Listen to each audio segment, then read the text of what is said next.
কাকুরিয়া কাণ্ডের পর রাতের কলকাতা পরিদর্শনে নতুন পুলিশ কমিশনার। উত্তর থেকে দক্ষিণ পরিদর্শনে পুলিশ কমিশনার সুপ্রতিম সরকার। যাদবপুর থেকে গড়িয়াহাট, রাসবিহারী, হাজরা হয়ে খিদিরপুর মোড়, ধর্মতলা, শ্যামবাজার, পাঁচমাথার মোড় থেকে হাটকো মোড়ে চলল পরিদর্শন। কথা বললেন একাধিক পুলিশ থেকে ট্রাফিক সার্জেন্টদের সঙ্গে। পুলিশ কমিশনার হিসেবে দায়িত্ব নেওয়ার পরেই শহর পরিদর্শনে বেরিয়েছেন সুপ্রতিম সরকার। এই মুহূর্তে তিনি রয়েছেন হাটকো মোড়ে, যেখানে কিন্তু সিনিয়র অফিসার্সদের সঙ্গে তিনি কথা বলছেন। শুধু তাই নয়, এই যে এলাকা অর্থাৎ বিধাননগর একদিকে স্টেশন রয়েছে, এই হাটকো মোড়, সেখানে কিন্তু আশপাশে যতগুলি থানা রয়েছে থানার ওসিদের সঙ্গে কথা বলছেন এবং যারা এসি রয়েছেন, ডিসি রয়েছেন, প্রত্যেকের সাথে তিনি কথা বলে এই এলাকা সম্পর্কে কিন্তু তিনি বুঝে নেওয়ার চেষ্টা করছেন। এখানে নর্মাল সময় ট্রাফিকের চাপ কেমন থাকে, এই এলাকায় কী ধরনের সমস্যা রয়েছে, সেই সমস্ত বিষয়ে একটা সম্যক যে ধারণা, সেই ধারণা কিন্তু তিনি নিচ্ছেন, কথা বলছেন একেবারে সাধারণ পুলিশ কর্মীদের থেকে শুরু করে আধিকারিকদের সঙ্গে।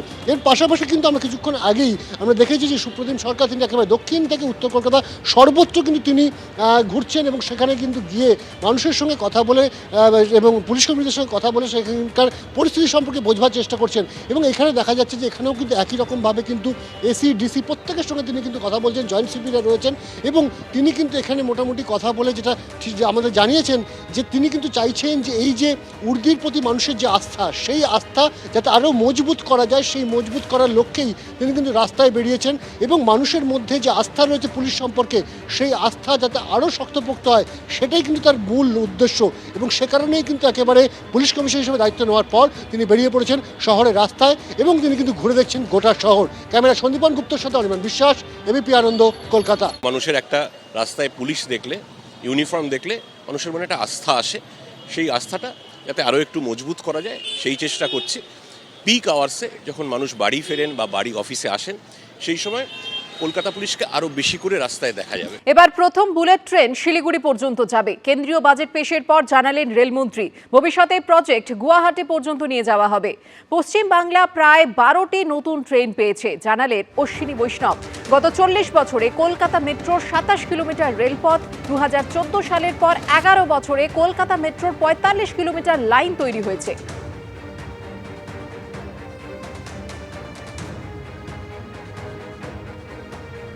वेस्ट बंगाल को बधाई हो कि आपके यहाँ पहली बुलेट ट्रेन आएगी सिलीगुड़ी के लिए।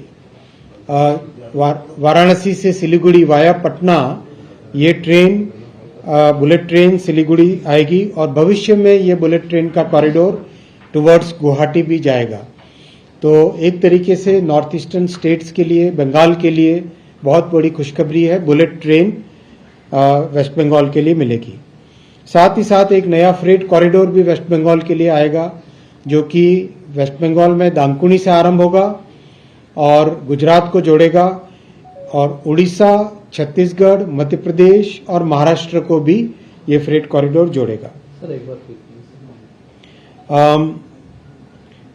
करीब करीब 1 दर्जन से अधिक गाड़ियां वेस्ट बंगाल में चलाई गई हैं और मैं विशेष जिक्र करूंगा वेस्ट बंगाल के केस में कि कोलकाता मेट्रो जो 40 साल में मात्र 27 किलोमीटर 27 किलोमीटर्स इन 40 इयर्स हुआ था 2014 के बाद में, इस 7 इयर्स में 45 किलोमीटर्स कोलकाता मेट्रो बनी। आप देखिए कंपैरिजन, 40 इयर्स में 27 किलोमीटर्स और 11 इयर्स में 45 kilometres. It's a major improvement in the connectivity for West Bengal. हालांकि ये प्रोजेक्ट और भी तेजी से आगे जा सकता है, लेकिन वेस्ट बंगाल गवर्नमेंट की तरफ से हाई कोर्ट का ऑर्डर होने के बावजूद भी चिंगड़ी घाटा में परमिशन नहीं दी जा रही है। वहां पे एक बाईपास रोड भी बना दी गई है, हाई कोर्ट ने भी ऑर्डर दिया है, फिर भी करीब 1.5 साल से ज्यादा हो गया है, लेकिन पश्चिम बंगाल की सरकार की तरफ से काम आगे बढ़ाने की परमिशन नहीं है। দীর্ঘদিন ধরে মমতা বন্দ্যোপাধ্যায় প্রাক্তন রেলমন্ত্রী, তিনি থাকাকালীন বাংলাকে রেল বিপ্লব দেখিয়ে দিয়ে গেছেন, তার ভিশন প্রতিষ্ঠিত করে দিয়ে গেছেন। রেলমন্ত্রী মমতা বন্দ্যোপাধ্যায় শুরু করে যাওয়া পরিকল্পনাগুলোই ঠিকমতো করতে পারেননি। সারা দেশে রেল বিপর্যস্ত, দুর্ঘটনা বাড়ছে, যাত্রী পরিষেবা নেই, সময় গানের ব্যাপার নেই, পরিকাঠামো ভেঙে পড়েছে, বেসরকারিকরণের নামে কার্যত রেল বেচে দেওয়া চলছে, সেই রেলমন্ত্রী শোভা পায় না যিনি রেলের ভাড়া বাড়িয়ে চলেছেন। মমতা বন্দ্যোপাধ্যায় রেলের ভাড়া বাড়িয়ে যাত্রীদের উপর চাপ দেননি, মমতা বন্দ্যোপাধ্যায় বিকল্প আয়ের পথ দেখিয়েছিলেন। ফলে যে রেলমন্ত্রীর আমলে রেল বাজেটটাই তুলে দেয় কেন্দ্রীয় সরকার, সেই রেলমন্ত্রীর রেল নিয়ে বড় বড় কথা শোভা পায় না। এবিপি আনন্দ, এগিয়ে থাকে, এগিয়ে রাখে।